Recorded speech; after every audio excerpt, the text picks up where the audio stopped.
Hello guys, welcome to my YouTube channel Deep Singh. और मैं हूं अमनदीप सिंह। तो मेरी इमिग्रेशन वगैरह हो गई है सब कुछ, जैसे कि मैंने लास्ट वीडियो में अपनी ट्रैवल जो जर्नी है वो दिखाई। तो अगर आपने वो वाली वीडियो नहीं देखी प्लीज़ वो भी आप चेकआउट कर लें। और आज की इस वीडियो में मैं आपको स्टेप बाय स्टेप जो प्रोसीजर हमारा फॉलो होगा एयरपोर्ट पे वो बताऊंगा और उसके बारे में डिस्कस करूंगा। क्या क्या डॉक्यूमेंट्स मुझे पूछे गए। वैसे मैंने एक डॉक्यूमेंट की लिस्ट जो ऑलरेडी पहले बना रखे यूट्यूब पे डाल रखी है। अगर आपने अगर वो लिस्ट नहीं चेक की तो देख लीजिए। बाकी जो मेरे से पूछे गए, मेरी क्या मतलब जर्नी में कैसी एक्सपीरियंस रहा, मैं वो इस वीडियो के थ्रू शेयर करूँगा। मेरे कौन कौन से क्वेश्चन पूछे गए। और मैंने एक जो अपनी होटल की वीडियो भी बनाई है, अपनी ट्रैवलिंग जो है वीडियो भी ब्लॉग भी बनाया। अगर आपने वो नहीं देखा तो आप वो भी चेकआउट कर लें। और चलिए शुरू करते हैं इस वीडियो को।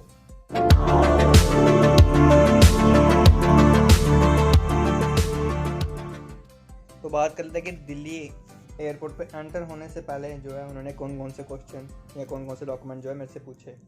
तो जब भी आप दिल्ली एयरपोर्ट पे जाएंगे तो आपसे जो है 3 डॉक्यूमेंट जो है आपसे पूछे जाएंगे। फर्स्ट वन आपका पासपोर्ट, सेकंड वन आपको अपनी कोविड रिपोर्ट दिखानी है, उनको शो करने की आपने कोविड टेस्ट करवाया हुआ है।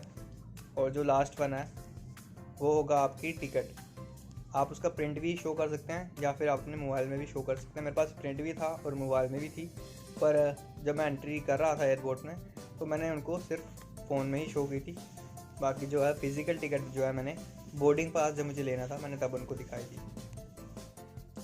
तो उसके बाद आपको अंदर जाके जो है एंट्री जब हो जाए तो उनको पूछना आपने कि मुझे बोर्डिंग पास चाहिए, कनाडा की ट्रैवलिंग करना है मैंने।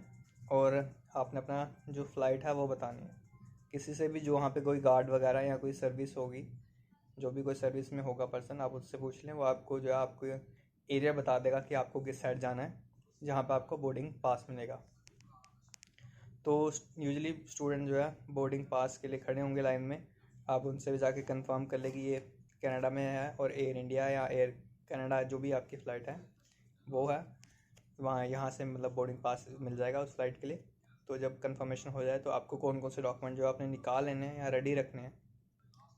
तो जो वहाँ पे बंदा था वो इंडियन थे, तो उन्होंने हिंदी में भी बात कर थे, इंग्लिश में भी। तो जैसे आपको प्रेफरेंस हो, जैसी आपकी, आप वैसे बात कर सकते हैं। तो पहले मैं दिखाता हूँ, ये है मेरी बोर्डिंग जो टिकट थी। यहाँ पे एक और हिस्सा था इसका साइड में, वो उन्होंने फाड़ के जो है जब आप फ्लाइट के अंदर जाएंगे वो आपसे ले लेंगे। तो आपने डॉक्यूमेंट कौन कौन से दिखाने हैं, आपने पासपोर्ट अपना बाहर रखना ही रखना है, अपना लेटर ऑफ एक्सेप्टेंस जो कि आपका कॉलेज का ऑफर लेटर भी कह सकते हैं वो, और अपना एनरोलमेंट लेटर आपने बाहर रख लेना। अगर अब आप बात करते हैं, जैसे कुछ बच्चों के पास एनरोलमेंट लेटर नहीं है, जैसे मैं नॉर्दर्न कॉलेज से, तो वो 15 to 20 डेज़ ले रहा है, ऊपर से $10 भी ले रहा है। तो कुछ जो बाकी कॉलेजेस हैं, जैसे मैंने पता किया स्टूडेंट्स थे बाकी, तो उनसे पूछा तो वो कहते कि नहीं, हमारा जो है आईडी है जो कॉलेज की, उसमें लॉगिन करने से भी जो है हमें एनरोलमेंट लेटर जो है हम ले सकते हैं, वो भी फ्री ऑफ कॉस्ट। तो अब मेरे पास एनरोलमेंट लेटर नहीं था, तो मैंने उसको डॉक्यूमेंट जो उसके अल्टरनेटिव दिखाए वो दिखाया।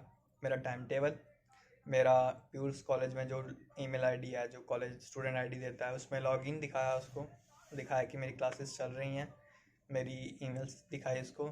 और जो है मैंने अपना जो स्टूडेंट आईडी जो मुझे कॉलेज से मिली है वो दिखाई। बस ये डॉक्यूमेंट दिखाए। उसने एक फ्रेंड में फ़ी रिसिप्ट मांगी कि आपने फ़ी पे किया, वो दिखा दो। बस वो दिखाई। उसने फ़ोटोज़ क्लिक किए, आई गेस उसने किसी को भेजे, मुझे नहीं पता किसको भेजे। तो उसके बाद उसने बोला कि आप वहाँ चले जाइए दूसरी साइड, राइट साइड में।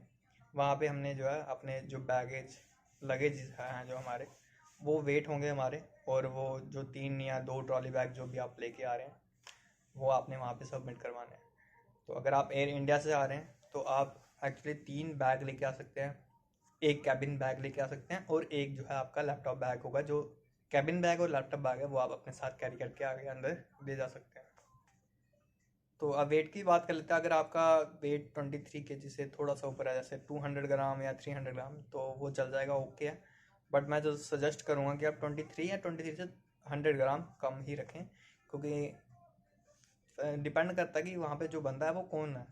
अब कुछ बंदे होते हैं जो अच्छे नेचर के होते हैं, वो आपको इजीली जाने देंगे, इवन 24 kg भी आप ले जा सकते हैं। पर कुछ होते हैं जो बोलते हैं कि नहीं, कि हमें इंस्ट्रक्शन है 23 kg, और आपको भी टिकट पे लिखा हुआ 23 kg, तो हम 23 kg ही जाने देंगे।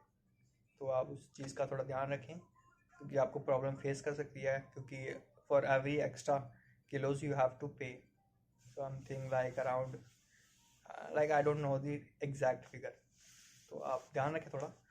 तो उसके बाद मेरे बैग वहाँ पे सबमिट हो गए, तो मेरे पास टाइम था। उसने मुझे बोला कि आप अंदर चले जाइए जहाँ पे आपके वो डॉक्यूमेंट जो है चेक होने थे। तो उससे पहले मैंने अपने लगेजेस जब करवा दिए, उसके बाद मेरे फादर थे जो एयरपोर्ट के बाहर थे, मैंने उनको जाके से ऑफ कर दिया बाय। अंदर ही था मैं, मतलब ग्लास से मुझे दिख रहे थे वो सामने, तो मैंने उनको बाय कर दिया और कॉल पे करके बता दिया कि हाँ मेरा हो गया, तो अब मैं जाने लगा हूँ, तो ठीक है। उसके बाद मैं वापस अंदर आया। उसके बाद वहाँ पे एक साइड में जगह होगी अंदर जाने के लिए, जहाँ पे आपका वेटिंग एरिया होगा, वहाँ आप अंदर चले जाएंगे तो वहाँ पे एक और ऑफिस होगा, छोटे छोटे कैबिनेट बने होंगे। वहाँ भी आपको जाके फिर से एक बार फिर से डॉक्यूमेंट जो है दिखाने हैं। आपको वहाँ पे क्या दिखाना है, आप अपना बोर्डिंग पास जो ये वाला ऐसा कुछ होगा वो दिखाना है, अपना पासपोर्ट दिखाना है,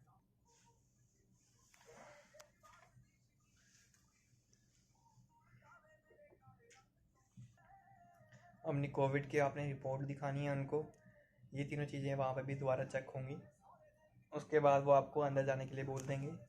और जैसे मैंने आपको अपनी ट्रैवल जो व्लॉग है उसमें दिखाया होगा, शॉपिंग एरिया वहाँ पे, तो आपको काफ़ी लंबा पाथ है, तो वहाँ से फॉलो करते हुए आपको आगे मेरा जैसे 11 करके था जहाँ पे मुझे जाना था, वहाँ जाके रुकना था। वहाँ पे मैंने वेट किया थोड़ी देर। उसके बाद वहाँ पे भी बंदे खड़े थे जिन्होंने दोबारा जो है आपको जो है कागज़ डॉक्यूमेंट जो है देखे आपके कौन कौन से हैं। लाइक वहाँ पे भी आपका पासपोर्ट देखा, आपकी बोर्डिंग पास देखा, और क्वेश्चन पूछे why are you going to Canada और ट्रैवलिंग टू कनाडा।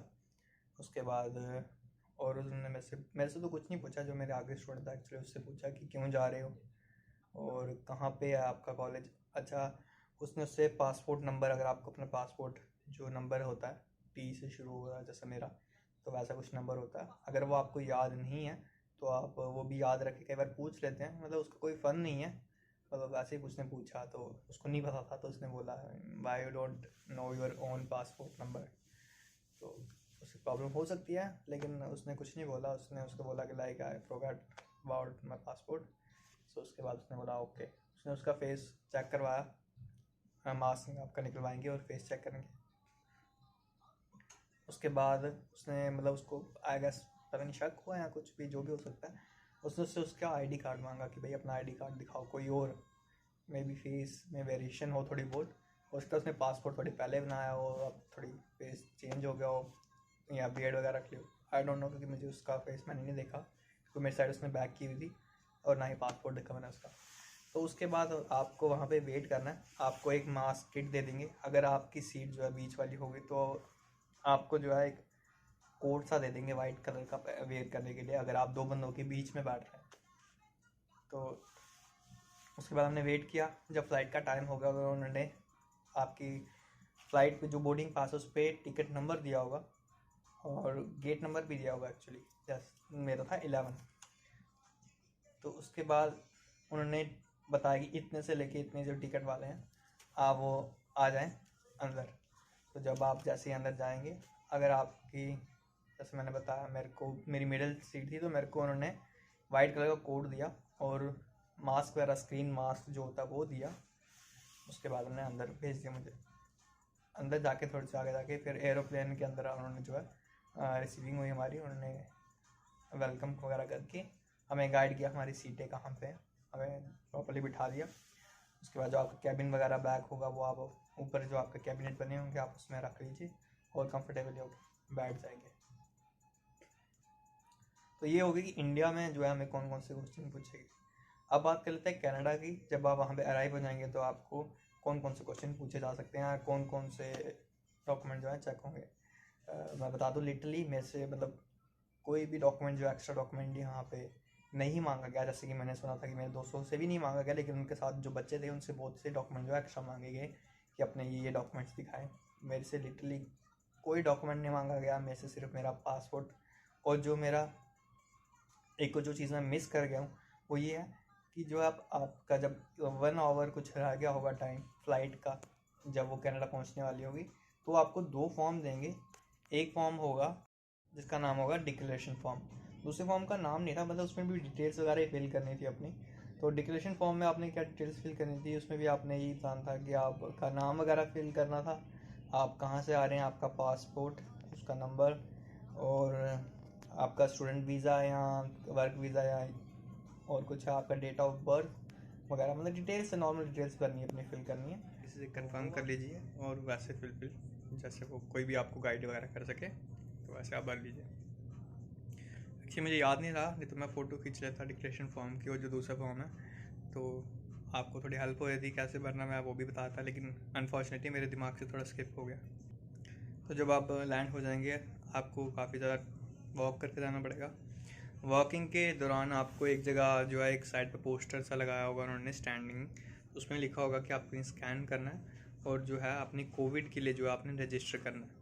तो मैं सजेस्ट करूँगा रजिस्टर कर लें, क्योंकि अगर आपने रजिस्टर किया होगा तो आपका जो है प्रोसेस थोड़ा शॉर्ट हो जाएगा और थोड़ा आपको जल्दी जो है आपको फ्री हो जाओगे आप। नहीं तो आपको जो है लॉन्ग प्रोसीजर फॉलो करना पड़ेगा। वो भी मुझे नहीं पता कि उसमें क्या होगा, क्योंकि मैंने रजिस्टर कर लिया था, तो मैंने शॉर्ट जो है, उन्होंने जल्दी से मुझसे सिर्फ पूछा कि आपने रजिस्टर किया। मेरे लिए रजिस्टर वालों के लिए जो है अलग से लाइन थी, वहाँ गया, उन्होंने मेरे को किट दी मेरी और बोला कि जाइए आप टेस्ट करवा लीजिए। इससे पहले जो डॉक्यूमेंट्स पूछे गए, तो जो हमारे इमिग्रेशन ऑफिसर्स थे, मतलब 3 बैठे थे एक अलग से रूम में, बाकी जो है अलग से दूसरे रूम में बैठे थे। तो जो हमारा वाला रूम था उसमें 3 थे, एक लड़की थी, 2 लड़के थे। एक जो है थोड़ा क्वेश्चन पूछ रहा था, जो एक था वो सिख था, एंड और जो लास्ट थी वो लड़की थी, फॉरेनर थी। तो फर्स्ट वन है वो भी फॉरेनर था, तो लड़की भी अच्छी थी, एंड जो सरदार गाया था वो भी अच्छा था। कुछ क्वेश्चन नहीं पूछा मेरे से, सिर्फ उसने बोला कि अपना पासपोर्ट दिखाओ और डिक्लेरेशन फॉर्म दो।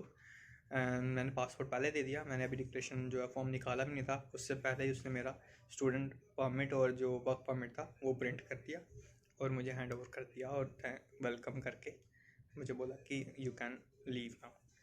सो उसके बाद मैं चला गया। उसके बाद जो मैंने बताया कि अगर आपने कोविड की रजिस्टर किया होगा तो आपको थोड़ी जल्दी हो जाएगी। उसके बाद मैंने लीव किया, मुझसे दोबारा वहाँ जाके एक बार फिर से कोविड, जो मैंने प्रीवियस कोविड टेस्ट की रिपोर्ट है वो चेक की गई, और मेरा जो पासपोर्ट है वो मांगा गया। वो चेक करने के बाद उन्होंने बोला ओके यू कैन गो। उसके बाद जो है आगे जाके जो है कोविड के लिए मेरे को उन्होंने बोला कि आपने जल्दी रजिस्टर किया हुआ है तो आप जाइए। वहाँ जाके मेरा कोविड टेस्ट हुआ, उसकी रिपोर्ट आ जाएगी जो मैंने पेज पे लॉगिन किया उस पर। तो ये आप याद से रखने कि जो आपने लॉगिन किया उसकी डिटेल्स, जो ईमेल डाली है, उसका जो पासपोर्ट है वो आप रख लें, क्योंकि जो है कोविड की रिपोर्ट जो है उसी में आएगी। तो उसके बाद जब कोविड का जो हो गया तो उन्होंने मेरे को बोला ठीक है आप जाइए। बाहर जाते वक्त उन्होंने एक चिप लगा दी मेरे पासपोर्ट पे, जिसमें आई गेस वो उस पर लिखा तो कुछ नहीं था, लेकिन वो चिप थी कि आपका कोविड टेस्ट हो गया हुआ है। तो उसके बाद बाहर जाते वक्त उन्होंने मेरे को कोविड किट दी, जो उन्होंने बोला कि जो गाइडलाइन है उसने बोला कि गाइडलाइंस इस पे बॉक्स के अंदर जो है लिखी हुई हैं, और जो आपको है 10 दिन बाद जो है आपको जो है कोविड टेस्ट करना है। मैं आपको दिखा भी देता हूँ बॉक्स एक मिनट।